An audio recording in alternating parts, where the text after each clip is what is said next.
welcome to another On the Road edition hosted by Stevie Kim. Today she's traveling to Milano in the north of Italy, the financial core of this country. It is incredibly unusual to have a vertical tasting of Vermentino. Stevie got a chance to do this with a special wine called Numero Chiuso from Lunae Bosoni Winery. Follow Stevie each week as she explores Italy and beyond, searching for amazing wine, food, and traditions. And remember, you can also tune in to our YouTube channel, Mama Jumbo Shrimp, to watch these conversations. For more great content, follow us on SoundCloud or wherever you get your pods. This episode is proudly sponsored by Vivino, the world's largest online wine marketplace. The Vivino app makes it easy to choose wine. Enjoy expert team support, door-to-door delivery, and honest wine reviews to help you choose the perfect wine for every occasion. Vivino. Download the app on Apple or Android and discover an easier way to choose wine. Welcome back to Italian Wine Podcast. This is the On the Road edition. Today we're here with Diego Bosoni because he's doing something very, very special, which we'll talk about. So I thought that we, took this opportunity to kind of give you the preview of what we'll be doing. Ciao, Diego. Buongiorno, ciao. Ciao, Diego. So this is Diego Bosoni, of course, with the Lunae Winery. First of all, what is the name of your winery exactly? So the name of our winery is the name of our land. It's a very, very old city. The original name is Portus Lunae, il Porto della Luna. It's a very old city. It's a Roman city. How do you spell that? How do you spell Lunae? Lunae? Yeah, it's Lunae. How do you say it and how do you spell it? Lune. Lunae. Lune. Yeah, but that seems obvious to you. But how do you spell it? Lunae. But you pronounce it. You pronounce Lune. Lune. Okay. Because it's a Latin name. Okay. So that's one of my problems, because of course, I'm an American, completely ignorant, no Latin whatsoever. So your logo, it's Lunae, Lunae, but there's a V, right? It's Lvnae. So it's kind of confusing. Another problem. Yeah, that's another problem. So tell us about Lunae. What is the meaning behind Lunae? Lune. It's the name of the town. It's the moon. It's the moon. Luna. So it's Luna. Yes. Okay. It is also the name of your town, right? Yes. The name of our town, our Luni, is the old city, the old Roman city called Portus Lunae, il Porto della Luna. Okay. And? And is there a port nearby? Is a very important port during the Roman Empire for the marble of Carrara, for the cheese of Emilia. Okay. This is you take it for granted, right? You think everybody knows where you are, but where are you geographically located? We are located in a very nice place between Cinque Terre and Versilia, between Cinque Terre and Apuan Alps. Okay, so Cinque Terre, it's part of Liguria, Yeah. Famous area of the 5, terre in Liguria. Yeah. So you're officially Liguria, but you're very, very close to Tuscany, right? We are very close to Tuscany and very close to Emilia. And this is very important for our history, for our tradition, and so for our wines. Because we are more influenced during the story, during the time. So, Diego, tell us a little bit about your role with your family business and who else is part of it. All started with your dad, right? My role? Yes. I don't know. No, what do you do in the business, the family business? So first of all, tell us a little bit about the component of your family. There's Paolo. I know Paolo. I met Paolo for the first time. I still remember Paolo in my first press conference of Opera Wine. And he came up to me and he said, "Bellissima, bellissima." And I recall this man and I was like, who is this man? Because I had never met him before. So of course he's such a warm character and such a generous heart. Yeah. In terms of, and I think it translates also into wine. But tell us a little bit about Paolo, yourself, and of course your sister Deborah is also involved in the wine business, right? Yeah. Paolo started your work in 1966, working with my grandfather, and he decided to dedicate our life to wine, to research the quality of the wine, to research the very old variety. And which variety in particular? the first is the Vermentino. The Vermentino is the first variety for my father.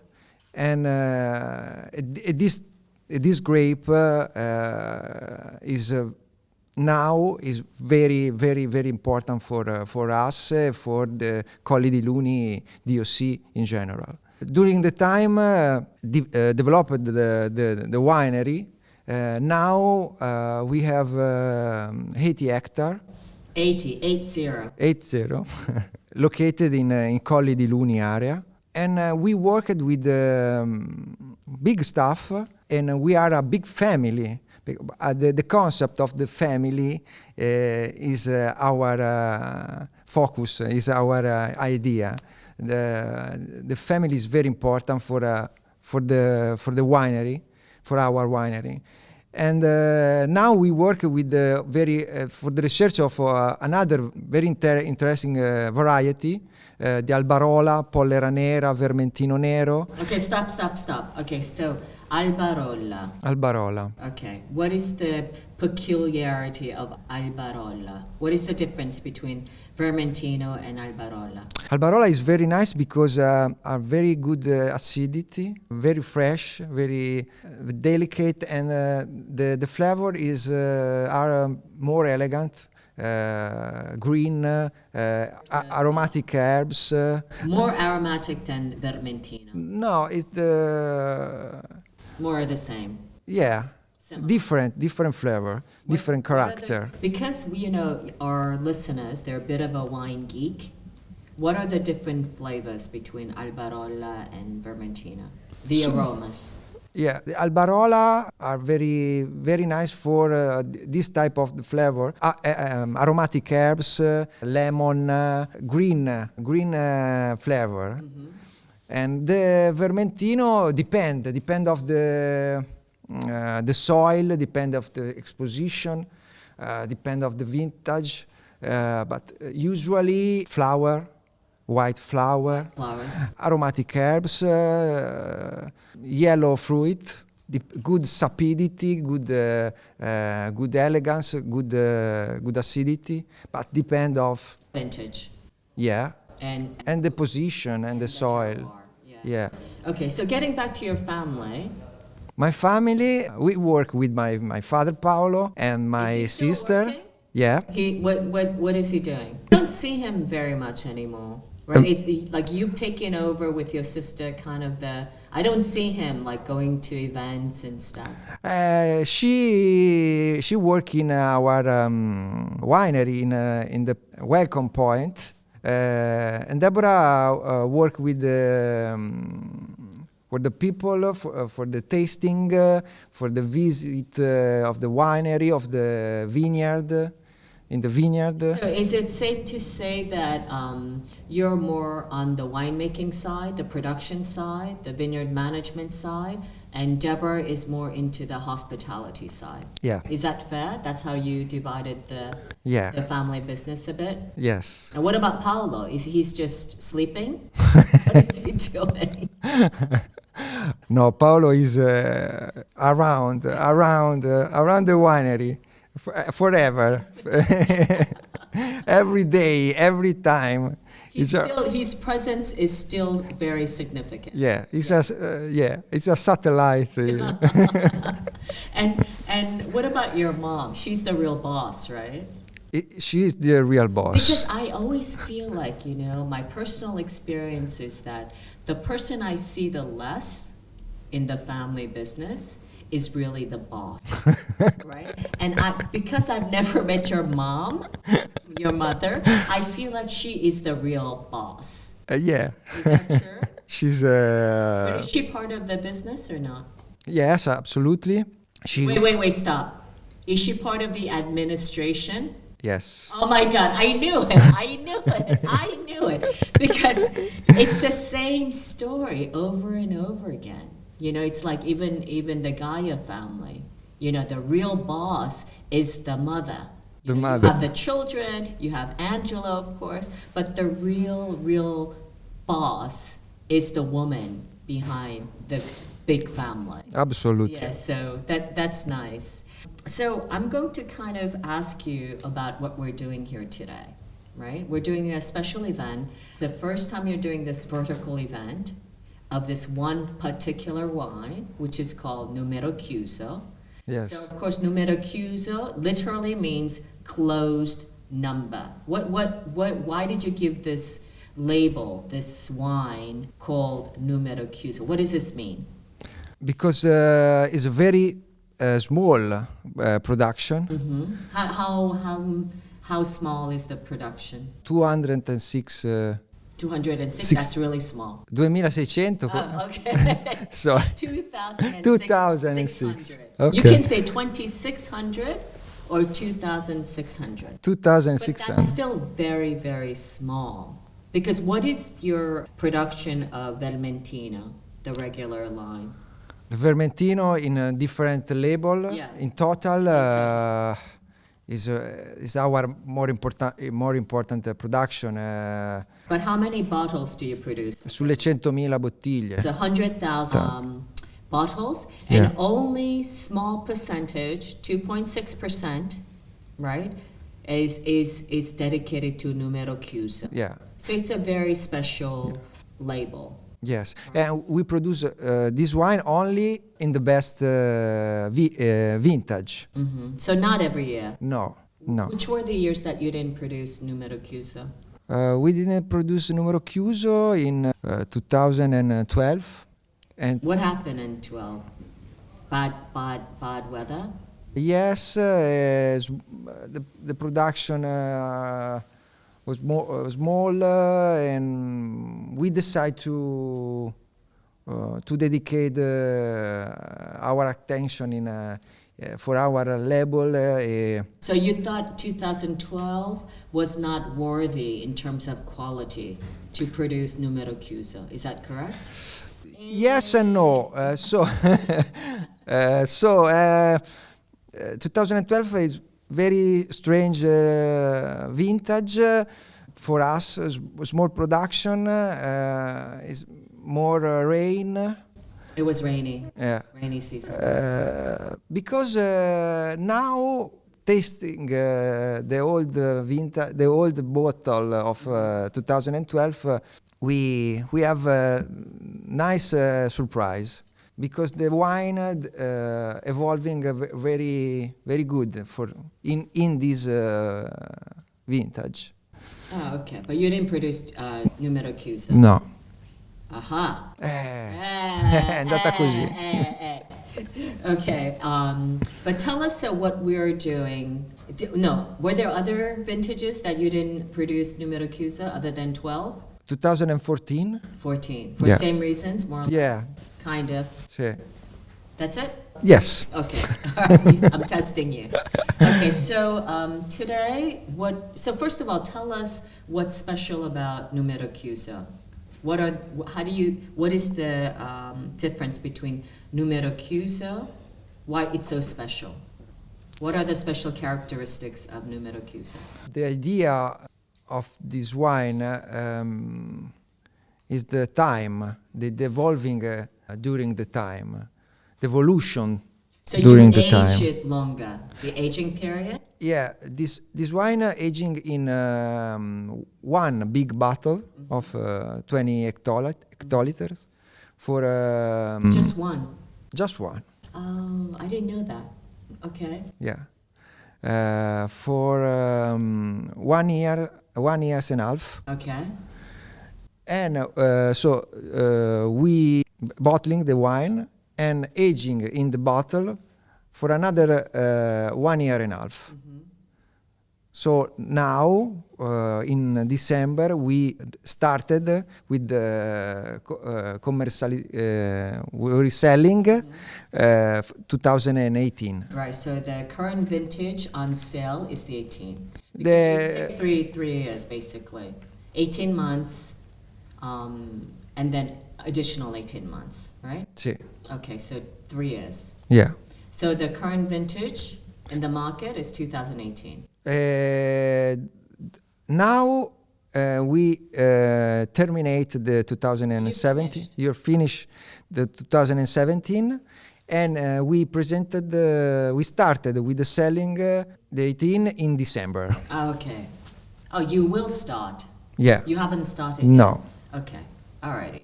Now today we tasting in anteprima. Right, and as an antiprima. Yeah.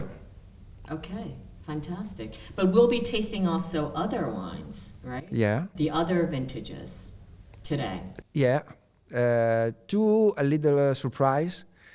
The Etichetta Nera 2010 and the Cavaggino 2007.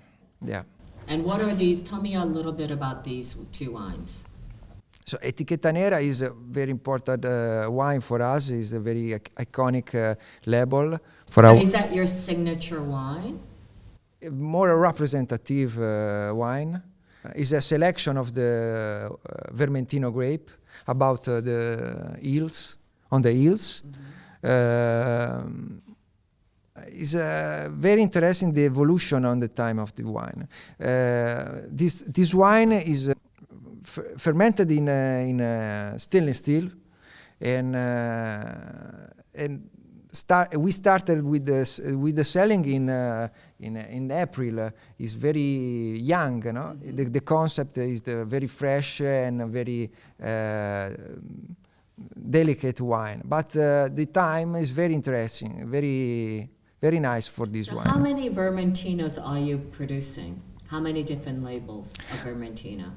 So we produce 4 different labels. Can you just remind me the Yeah. 4 different ones besides Numero Chiuso, Numero Chiuso, the Cavaggino. Cavaggino? Cavaggino is a cru, is a single vineyard. Etichetta Nera and Etichetta Grigia. And what's the difference between, okay, so I'm going to ask you a cheeky question, okay? Maybe a little bit difficult. Ah, So, when Come vuoi. when you're doing a blind tasting, you do a blind tasting. Okay, you don't okay. see the label.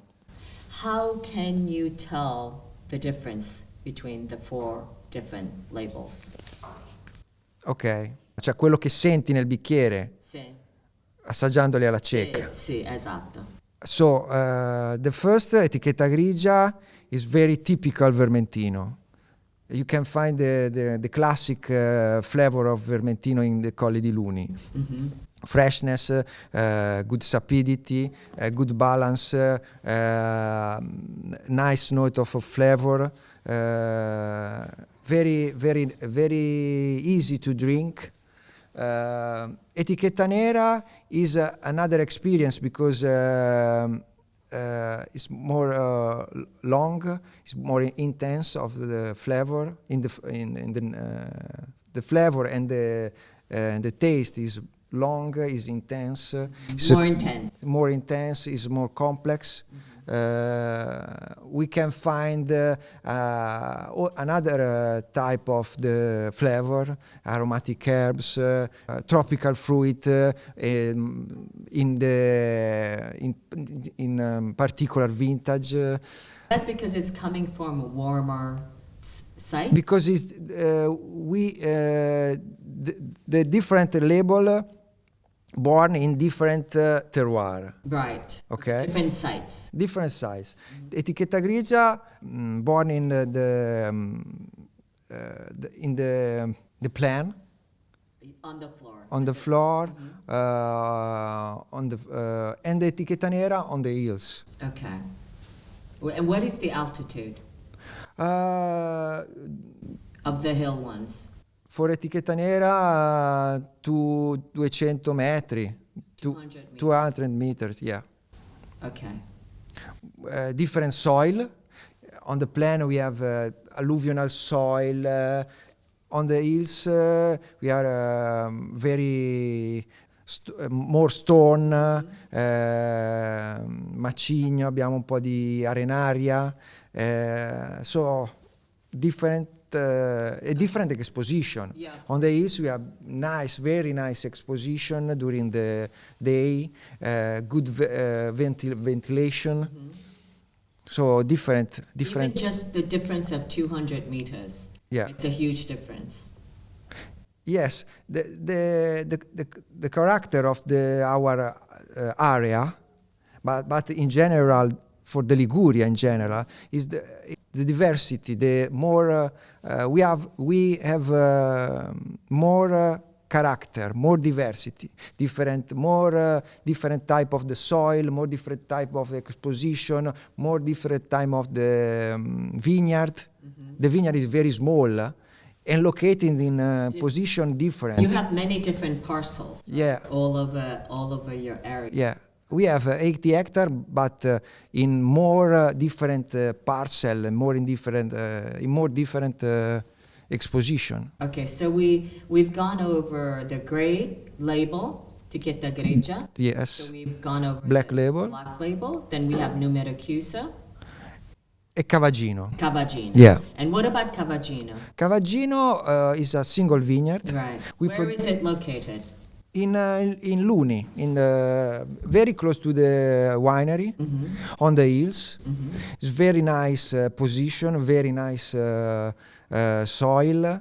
And this wine fermented in barrique, not in total, but the 40% of the masses fermented in barrique, 60% in stainless steel.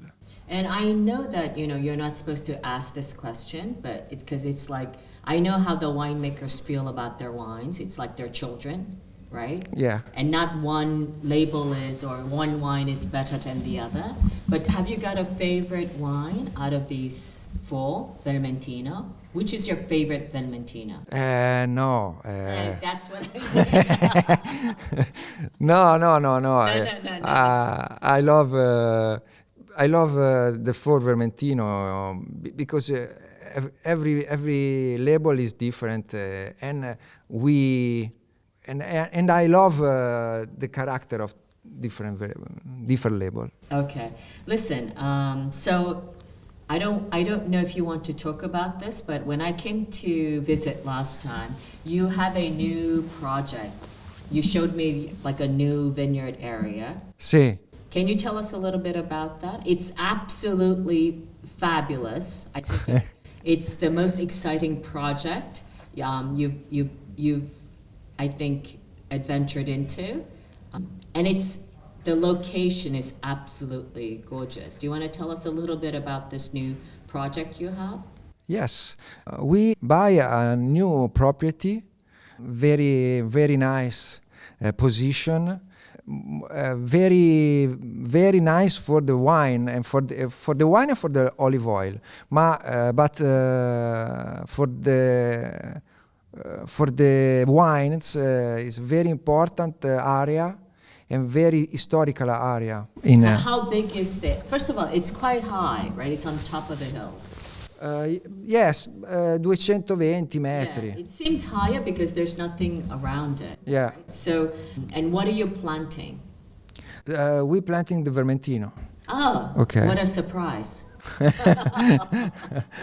The surprise is the nature, is the soul of the nature. It's very unique position. It's a natural amphitheater. Yes, it's incredibly. You can see the seaside, and there's a lot of wind, and there's a lot of sun. Yeah. There's a lot of everything, Yeah. it seems, right? So, and how big is it, the parcel? The vineyard the vineyard is 3 hectares. And are you planning to do a new label, or will it be part of a label that you already have? A new wine, or? I don't know. The first idea is the place, the nature, the vineyard, and the future. I don't know. But when will it be the first harvest for wine production? Another 2 years? Or Yes, 2 more years? 3 years. 2 Yeah. or 3 more years. Yeah. Okay. Well, I'm so excited. I saw that there was a little custodian. There was a gentleman with a donkey who was living and guarding your vineyard there. Yeah. So maybe when this gentleman retires, maybe I can move in and take care of your vineyard. Yeah. Non t'ho capito in parte. T'ho intuito, ma... perché io ho visto che c'era questo custode con sì. l'asino. Con l'asino. Sì, Sì. quando lui va in pensione vengo io. Vieni, come? Sì, io prendo il suo posto. Assolutamente, vieni subito. No, okay. So listen, Diego, we're going to talk about one last thing, okay? And you have a new wine, Yeah. okay, which you're going to have us taste for the first time. Yes. Would you like to talk to us about that? Sure. Today we tasting with us a new project. It's a very small production of metodo classico. Yes. It's A sparkling wine. Yeah.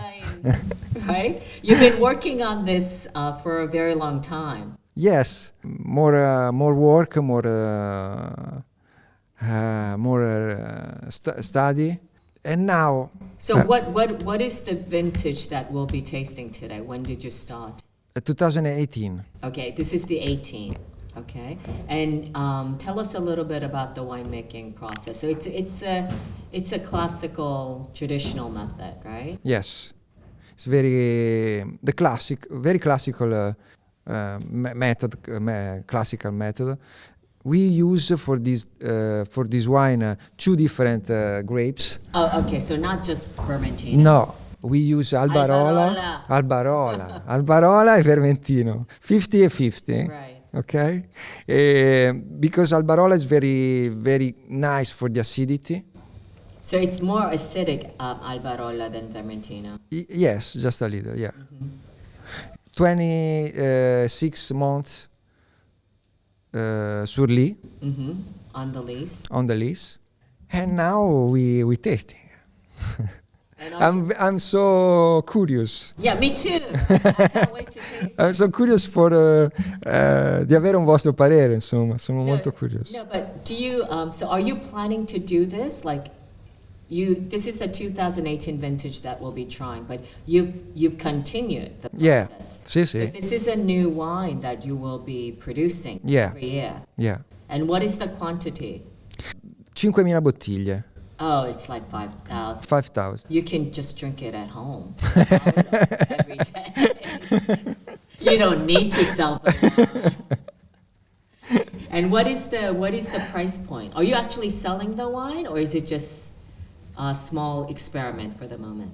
No, we selling this wine. And what is the price point of this wine? For the wine store, Yeah. in the wine store, Yeah, retail price. I think 30, 30 euros. 35, 39. So Yeah. it's more like the price of Franciacorta. Yeah. Basically, that's how you positioned it. Yeah. Okay, I'm so looking forward to trying the sparkling wine today with you on this new adventure. So thank you for joining us today. I know you have to go because you actually have to do a tasting, with the press. So I'm looking forward to this tasting the wine today. Thank you for coming, Diego. Thank you. And hopefully we can come and see you very, very soon. Grazie, ti aspettiamo. So we are speaking to Diego Bosoni, of course, representing the Lunae. We found out it's Lunae Lunae. with a V. It's problematic for the Anglo-Saxons, from Liguria. And of course, he is, when we think of Lunae Winery, of course, we think of Vermentino. So, and Vermentino, he is Mr. Vermentino himself here today. And we've learned a little bit more about the history and the family business. So go really, it is a wonderful, hospitable family. So when you're nearby, please go visit them. Okay, and that's it. And it's a wrap.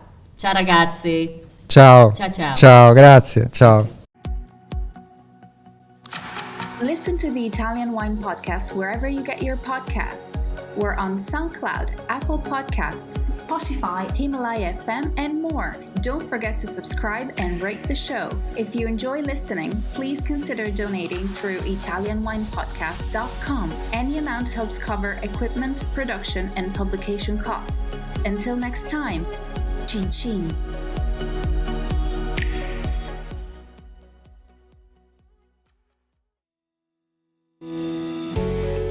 Hi guys, I'm Joy Livingston and I am the producer of the Italian Wine Podcast. Thank you for listening. We are the only wine podcast that has been doing a daily show since the pandemic began. This is a labor of love and we are committed to bringing you free content every day. Of course, this takes time and effort, not to mention the cost of equipment, production, and editing. We would be grateful for your donations, suggestions, requests, and ideas. For more information on how to get in touch, go to ItalianWinePodcast.com.